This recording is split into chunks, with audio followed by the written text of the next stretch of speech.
and who put actual numbers to it. So just how are we evolving? So what's new? So if you haven't looked at the spreadsheet that I had sent out, we've combined it. So I'm sharing out a master list so you can see everything that's participating.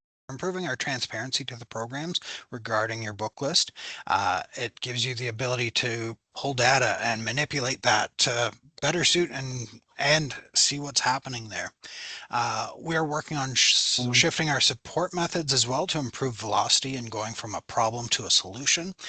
We have been very reactive, so where there has been a problem, we don't normally know about it until there is someone saying, hey, there's a problem. Unfortunately, sometimes we don't get that information. I had earlier this week that a course from the fall said that the material wasn't available.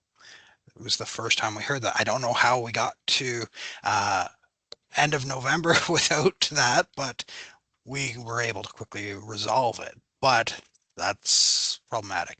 Where we're shifting to is having a bit more visibility and being able to hopefully diagnose these problems earlier and getting materials into the students' hands quicker. Improved communication to the students by using that vital source communication tool. So as I mentioned, we can automate the messaging going out to the students, but now we're looking at the content that's involved in there. Can we include videos? Can we do this? What can we do to make the student experience better? The engagement tools that are available through VitalSource, it's interesting because it can give real-time data on their class, give users real-time data on their classes usage. I have been trying to inform faculty about this as well. So when they're looking at what's happening in their class, there is an engagement tool available to these faculty that can give them insight as to what's happening in their class. How are their students interacting with the materials? It's very aggregate data, so it can say that the average usage of this book has been this amount of time, how many times they're logging into the book. But if the faculty could use that to compare against a grade book. So if say they notice that their core or their class averaged a very strong 13% on a quiz, maybe it's when they look at that data and they see, oh, nobody has actually even opened the book whatsoever. Maybe that can give us some insight. Maybe there's some things that can be drawn from it. It also would give them the ability to look at where there might be potential problematic or problems within students that maybe they can intervene and hopefully help that student improve and get to a different point. We're also continuing our partnership work to enhance our user experience for our Conestoga users. So what can we do to simplify things so that it makes it easier and easier for the students? A lot of things that we have done is there are publishers that are insistent on using their own platforms, but when they realize that, you know what, we have students who are using books from 10 different publishers, do we need 10 different platforms for them to use with 10 different user IDs and all this? It just gives a similar experience and helps them, rather than learning all these different platforms, maybe they can focus on the content then. So we have steered some publishers over to VitalSource, and it is very interesting just when they get on that platform, just kind of the experience that they're seeing. So important dates, as I mentioned, that haven't changed from year to year. So if there are new programs that you're wanting to add, we have up until December 1st to add those programs in. A number of programs have come forward since then.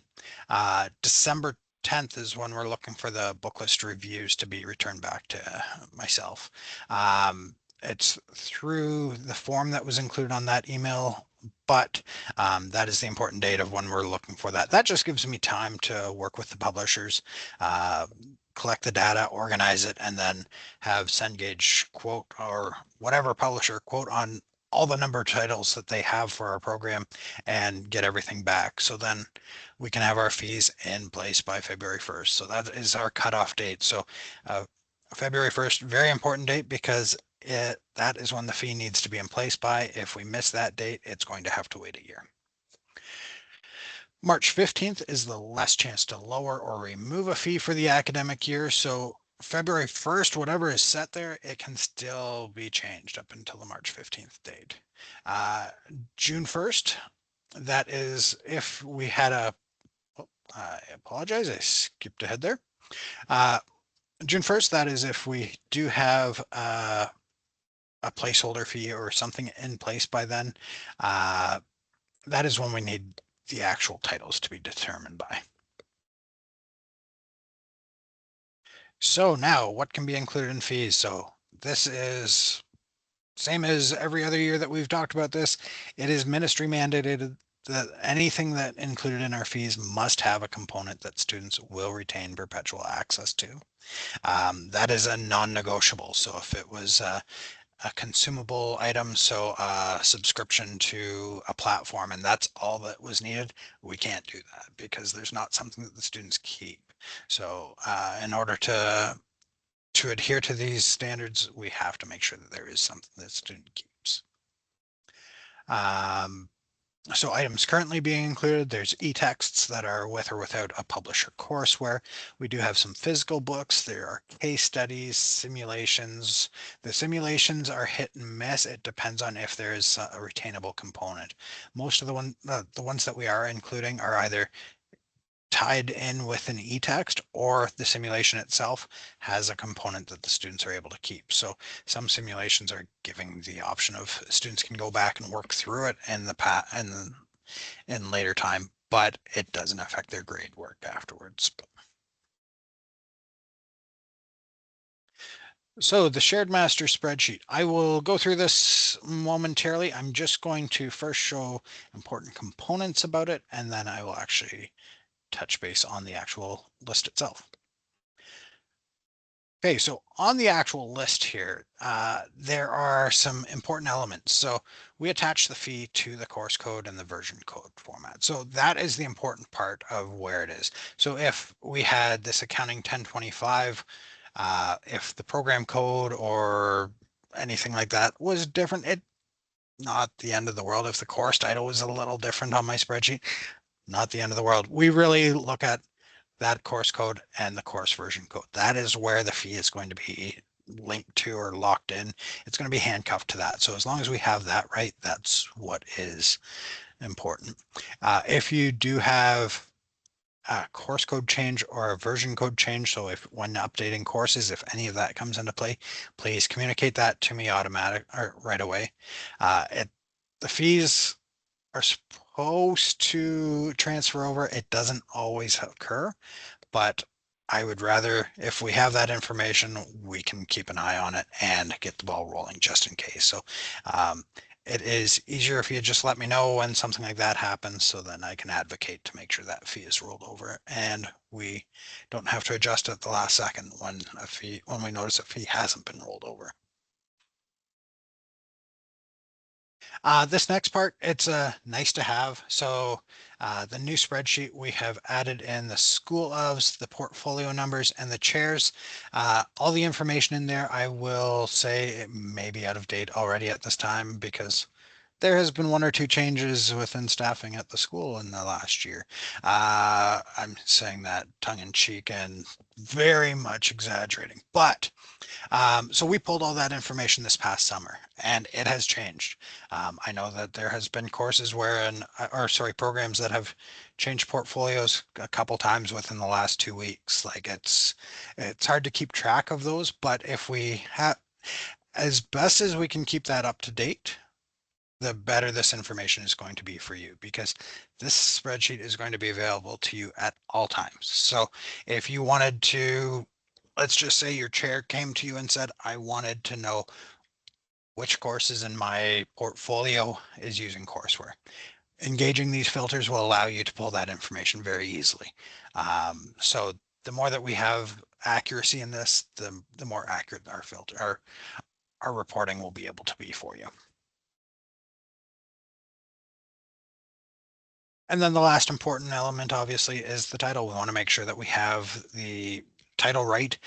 Everything that we have listed was a snapshot of what is being in use at this point, or what has already been communicated to us at this point.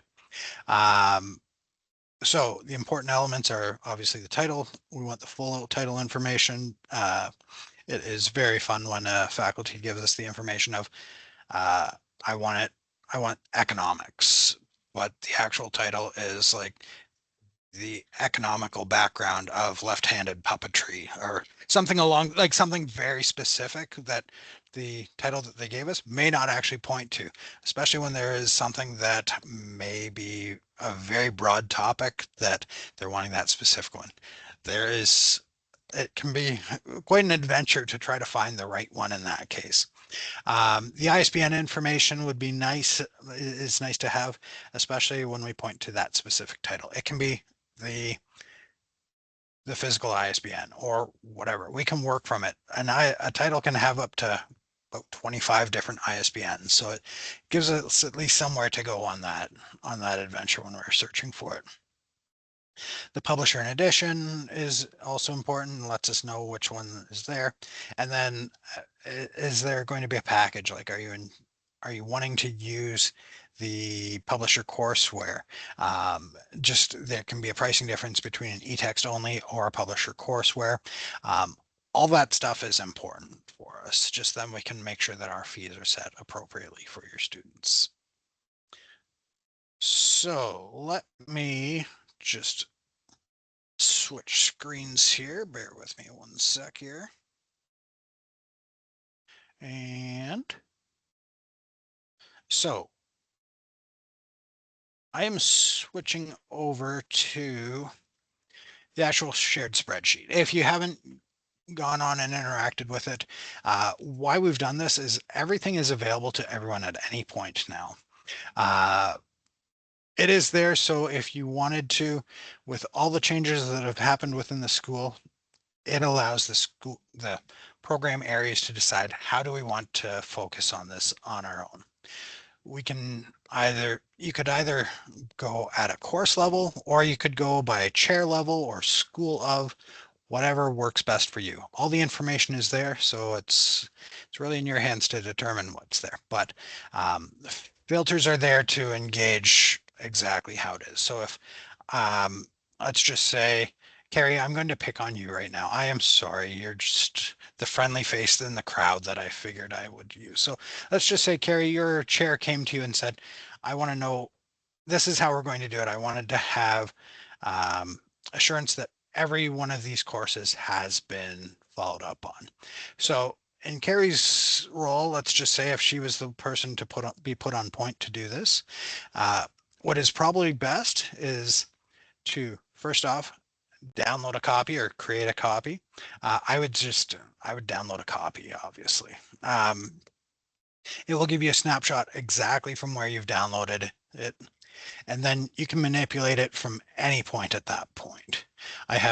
Looks like I have 4 different users on here right now, so I'm not going to play around with it too much there, but I could, Carrie, what is the portfolio number again? Please remind me. 227. 0090. Okay. So 227. So I could look at Carrie. Sorry, Carrie. Oh, I there's apologize. 2 carries. Oh, Carrie Melville, I didn't see you join, but thank you for joining. Okay, so Carrie's portfolio of B227, what I did was I just engaged the filter there. I'm looking at every course that was set up as B227, and it would allow her to look at every individual course here, make any edits there. It also gives her the ability to have kind of like a checklist so that she knows that we're waiting on information from this faculty, that faculty, or anything like that. Any changes that are needed, please feel free to communicate that. Another part that we've built in this year was we had reporting tool added. So there is a form that is available that we're asking that all changes be communicated through, which is this here. It is great because it will allow us to track who submitted the changes. So then we have had times where multiple changes have happened to a certain course. And then when it comes time of, well, who said this change, it at least gives us a record. So we're logging when this change happened, who did it, and where it was happening. If in the case of Carrie, where we were talking about that portfolio as a whole, you do have the option to submit as the whole. So in that case, we would just fill the information. There's very little required fields. So we would want the name, we'd want the course code in this case. So if we were going to do the entire B227 portfolio, she could just type in multiple, upload a file here, just submit everything all at once. And if there's any notes or anything that you're needing us to change, feel free, let us know in there. The spreadsheet can have everything on there, or you can just, if you wanted the instructors to send this in by themselves, they can do that as well.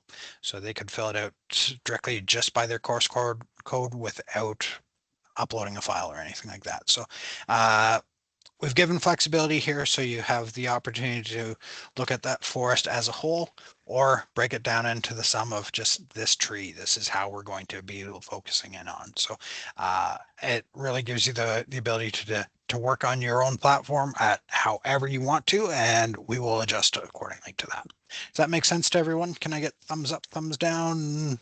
Oh, thumbs up. Perfect. Okay, love it.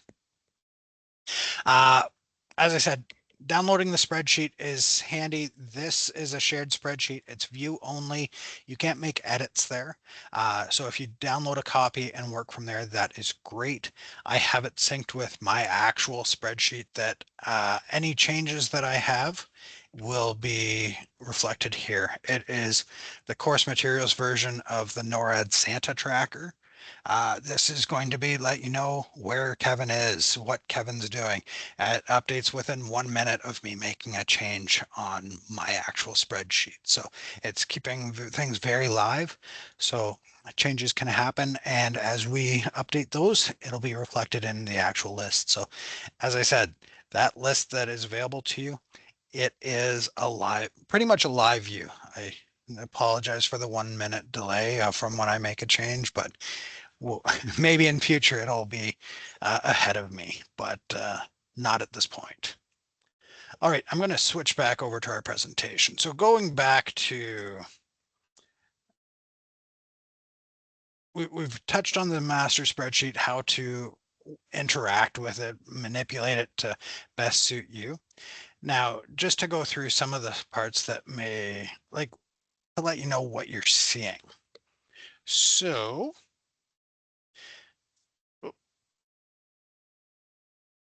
I apologize. Let me skip ahead here. We're going to get to the color coding. Okay, so based off what is showing there, white and gray you can ignore because those are just how the table was formatted. So it's going to show up as white or gray. Orange items, they are being delivered through VitalSource as an IAeText. Some of it is an access code. It's really the important part of it is VitalSource is the engine that's driving that. This pretty pink color is an alternative format. So that's where we're delivering items like an access code that the faculty is distributing, a physical book. Sorry, I noticed simulations is there. I have actually created a separate color code for simulations. This neon pink, it is also retina melting. It is for items not included in fees and will be made available for student purchase. So this is something that if your faculty decide, you know what, that book is a nice to have, it's not a mandatory item, let us know. We can switch it over to this. It's something that does not need to be included in fees, but it will be something that we can build on going forward. Neon green, this is normally an action item. The comment section, well, normally I will add a comment in here. Right now, I can confidently say there's nothing that is neon green at this moment. But going forward, if we were asked to add a placeholder or something, that is where we're going to see some of the neon greens start to come in. But at this moment, there is nothing in this format. But just in case you see it coming up later on, that's what that will be. So in that point, I will let you know what we're looking for, and that is where we're needing the response from. Red item, there is impressively only one this year of one item like this. This is an item that has gone out of print or distribution. It is no longer available, and the title will not be included or not be able to include in fees. We've seen some where the instructor has wanted to keep that title in place. Unfortunately, when it's where we can't secure enough for an entire cohort, that's where we're going to be looking at, okay, we'll have to make it student pay and the students are going to have to try to source it somewhere else. But um, my own personal suggestion in that case is maybe look for a replacement title, because if it's already a year out and we're finding that there's a supply issue, it's probably just going to be exacerbated over the next year before we actually are working on delivering the actual item. Uh, if you have this title or an item like this, we can put a placeholder fee in place while you're searching for the replacement title. It is available for you if you wanted to do that. Placeholder fees are handy. Um, I can go through those in a little bit, but they're there to help you in case you don't have a definitive answer of what is going to be used. So some things to consider. So any course with a fee attached to it will have every section charge that fee for the entirety of the academic year. This is regardless of whether the program the section belongs to is part of the IAeText program or not. It's giving a uniform delivery of this. So no matter what item has or what course code has, that fee is going to be charged to every student that is in that course. Adding or switching a title, a placeholder fee might make sense to help not limit your title search. Um, just in case, so say if we had a text that was $40 right now in place, if we were wanting to replace that title, but we haven't decided on a title, it might be worth saying, hey, Kevin, we're looking at selecting a new title. Can we put a placeholder fee in place at this point? The reason I say that is the placeholder fee just gives you a little bit more room to work with. So then if you have not participated in this before, the March 15th date where fees are locked for the year, so we can no longer lower or remove fees, that is a point where if we had a placeholder fee, it gives a little bit more room to work with. So uh, even after the February 1st date, when we can no longer raise or add fees, it gives you a bit of time to select and then adjust that fee. So it gives, rather than trying to find a title that would work in that $40 range, if we set the fee at $100, then it gives us a bit more room while we decide what's being used. Is this resource used elsewhere in the program? We don't want students to pay twice for the same thing. Another consideration in this is if you're removing a title, is that resource used somewhere else in the program? So it may, in that case, we may just have to shift the title to another course or something like that. Just, we would hate to pull a title when a program is expecting it. I hope that makes sense. But obviously, if we're using it in multiple places, we only charge it once so that the student has it, they have their retained item, they no longer have to pay for it again. The use of publisher courseware, Connect, MindTap, MyLab. Like, are you using it? What are you using it for this past year with the changes of the number of uh, the number of items that you could be graded on. It limited the number of courses that we're using, the quizzes that were available on those. Something like that. If you're using it, that's great. If you're not, we can remove that and ensure that the fee is set appropriately. Just with the pricing difference, we want to make sure that we have it set properly. Another thing to consider is if you're having upcoming design changes that may cause course code or version code changes, let us know and we can kind of keep an eye on that and monitor it. Just as I said earlier, the important part where we're attaching the fee is at the course code level. Just then if math 1234 became math 1235, we can have that fee set in the right place. And hopefully work with you so that to ensure that we're delivering everything that we can for your program. After March 15th, fees are locked for the year and cannot be lowered or removed. And after March 15th, any placeholder fee must be used for the cost of a learning resource. So just like last year, the March 15th date, that is our cutoff date. If you have a placeholder fee in place, we need to know that it will be used by March 15th. Anything that I have not heard of will be like that the placeholder fee will be used. We will be removing that ahead of time. We have run into the past where a placeholder fee was left in place and a fee was charged for nothing being used. We're no longer able to credit that back. So it makes it a sticky situation, especially when we've had in the past, there was a new development program that had added 10 different of these placeholder fees, each at $100 that only 9 of them were used. That's a big discrepancy there that we had to adjust to there. And we're having students pay out of pocket at that point. So it can be problematic. I'm sure everyone can appreciate that we're trying to be proactive in that. So let's get into the common questions. So at this point, this one always comes up. I'm not ready to think about next year at this time. Can I do this when I'm updating the course outlines in the spring? Yes and no. So by all means, if you want to wait till the spring, sure, go ahead. But you're going to miss the deadline to add fees. So if you decide to put it off at that point, you're effectively making that decision of it's not going to be included in fees. If you are wanting to do that, we do need to react since fees need to be in place by February 1st. Can I change my resource after this? Yes, the fees will lock, but you do have the ability to change the fees. So it's just making sure that it will fit within that fee that's in place. So we will work to determine if that will work or not. So it's really effective, or it's really dependent on if it will work with the fee in place. But yes, it can be done. I've decided I don't need a book. Can the fee be removed? And this is a definite maybe. It just depends on the timing of when that decision comes down. So if it's before the March 15th deadline where we can still lower or remove fees, yes, by all means we can. Just make sure to connect with myself. We can work with you on that. If it's after that March 15th deadline, no, unfortunately, the fees are locked for the year and we cannot change. So the fees will already be in place for student invoicing.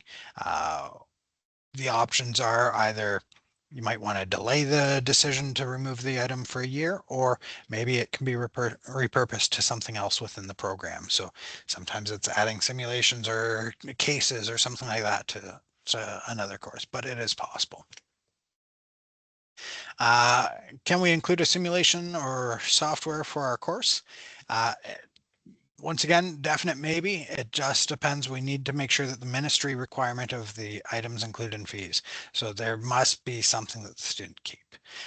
Most simulations or software are a licensing item and cannot be able to be included on their own, but let me know. I can investigate. If not, sometimes it's better suited to be included as a program fee or having IT looking into site licensing. Uh, just they won't necessarily have the same restrictions as what their ancillary fees will have. My program is new or in under development. This may not be the same case at this point, but should I put a placeholder fee in place for every course, just with where the school is going and there not being as much development?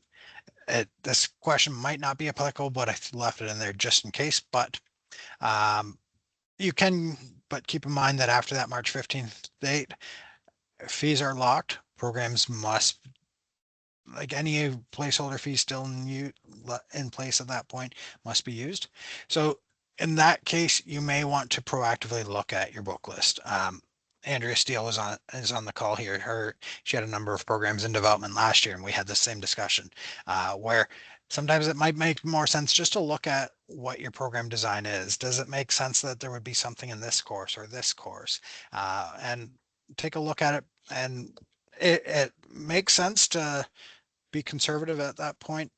We can, if you're not sure if there's going to be a resource, maybe the conservative way is don't add something now. We can make it as a student purchase item for a year and then roll it into fees for the following academic year. But that said, we will work with you on this. So once again, important reminder, the The book lists or the reviews are are due back to me by December 10th. You will still have that March 15th date to lower or remove fees. So um, any fees in place by February 1st, we have that time to work with, but we still have time to correct it up until the March 15th date. So I tried to power through that. I'm sorry I got a little wordy. Sometimes I ramble a little bit, which that's just me. I have time for any questions or answers. I will stay on as long as people have questions, but feel free. If we have anyone who wants to raise their hand and get us started, by all means. Sarah, go right ahead. How can I help you? Hi, Kevin. Sorry, two Hey, questions. The first yes, being if there is a course in gray or white, but it yes. has an old course code that has been updated, should we be updating that or only the ones that are in the brighter colors? Um, it it can be, from my perspective, it's six of one, half a dozen of the other. Because it's in the gray or white, there's nothing included in fees there. So if we update it, it's not if we don't update it, it's not the end of the world. We usually roll over the information year to year. So if you let us know to update that course code, we can get it up to date. That's no problem. But Okay. um, not the end of the world if it doesn't. Perfect. And my second question for you is, which I'm not sure is the right place to ask, but Yep. one of our courses has a new edition coming out, Yep. and on the spreadsheet it's listed as coming out February 2026. As that has big implications because, page numbers, all that things. Yes. Di- is there a way to know of when the students through eText would switch from the fifth to the sixth edition, like with what semester? So we can work with you on that. I always suggest, so in this case, here, let me get rid of this here. So in this case, I think it, my advice to to a program area is it's sometimes best to make that decision and move to the new edition before it's forced upon you. So normally when a new title releases, the publisher starts the end of life for the previous edition. So sometimes they can give a year, sometimes it can be 18 months, sometimes it's like 6 months. So depending from publisher to publisher, they may decide, okay, we're not going to have that title available. I've had many times where the old edition is no longer available and we've been forced into the new edition. Um, the reason I suggest is doing it on your own schedule is you can adjust accordingly. So once I have publishers quoting on this, I ask them to look at the titles and identify where there is potential changes coming. Reason being is I want you guys to know as quickly as possible. So in your case where the edition is changing, I try to find out when it will be. So February 2026, it may be another year that it's available. But in that case, connect with me. We Okay. can find out what kind of the timeline is and then decide accordingly from there. Um, and then adjust accordingly. So in some cases, it might make more sense to make the change in the fall or delay it till the winter term because of a new cohort or something like that along those lines. But we can work with the publisher and try to figure out what is going to work best at that point. Wonderful. Thank you very much. No worries. I've got an aside for page numbers, Kevin. Yes. Um, with a lot of the publishers switching to reflowable formats, traditional page numbers don't really apply to some textbooks anymore because it varies depending on what device students are using to look at their textbook, whether it's a cell phone, tablet, or computer. So if you put page numbers based off a physical textbook in your course outline, it may not match up with the digital textbook that students are using. We also have a question about yellow and blue highlights in the master sheet. Yes. So the yellow is anything that we are sourcing directly from the publisher. Some of these are, for example, there are some where publisher, there is one, for example, CSI Moody's. They are, I'm sorry, Carrie, but it's something that we are providing them with enrollment. They're making the items available to the students there. So it's all on their platform. Everything is done there. It's anything that is being distributed directly through the vendor. Blue is where that color code that I've done the simulation for. There were a number of courses where there are no course outline information available for. I will maybe add a new color code for that because I think that's important in case there is other information needed for those, but there's nothing set for those at that point. But I think that has all the funky color codings listed there.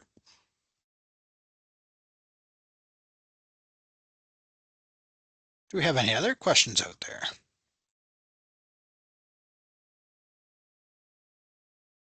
Yeah, hi No? Kevin, it's Julia. Hello. Hi, Julia. Is the legend for the color coding on the spreadsheet?